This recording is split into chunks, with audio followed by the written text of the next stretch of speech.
ஒரு டெய்லரு துணி தைச்சிட்டு இருக்காப்புல கடையில் உட்காந்து தைச்சிக்கிட்டு இருக்கும்போது அவங்க பையன் அதை பார்த்துக்கிட்டே இருக்கான். அவர் என்ன பண்ணுறாரு அப்படிங்கிறதுக்கு ஒரு துணியை எடுக்கிறாரு, கத்திரிக்கோலில் கட் பண்ணுறாரு, கத்திரிக்கோலை கீழே வச்சிடுறாரு, துணி தைக்க ஆரம்பிக்கிறாரு.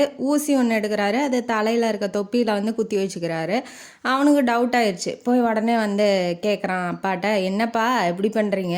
கத்திரிக்கோல் எவ்வளோ அழகாக இருக்குது, எவ்வளோ அழகாக கட் பண்ணுது, எவ்வளோ காஸ்ட்லியானது, அதை போய் கீழே போட்டு வச்சுட்டீங்க.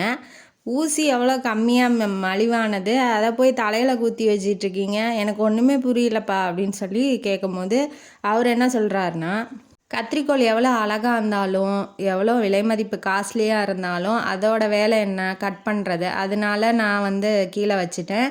விலை மதிப்பு கம்மியாக இருந்தாலும் சின்னதாக இருந்தாலும் ஊசி ஒரு பொருளை சேர்க்கக்கூடியது, அதனால என் தலையில் குத்தி வச்சுருக்கேன். இதே மாதிரி தான் நம்ம வாழ்க்கையில் நம்ம என்ன செய்கிறோம் அப்படிங்கிறத பொறுத்து தான் நம்மளோட மதிப்பு, இவன் நல்லவன் இவன் கெட்டவன் அப்படிங்கிறது அமையுமே ஒழிஞ்சு, நீ பணம் வச்சுருக்க, கார் வச்சுருக்க, பங்களா வச்சுருக்க, சொத்து வச்சுருக்க, இல்லை இவனுக்கு பெரிய பெரிய ஃப்ரெண்ட்ஸ் இருக்காங்க அப்படிங்கிறதெல்லாம் பொறுத்து உன்னோடைய மதிப்போ பேரோ அதிகமாக போகிறதும் இல்லை, கம்மியாக போகிறதும் இல்லை.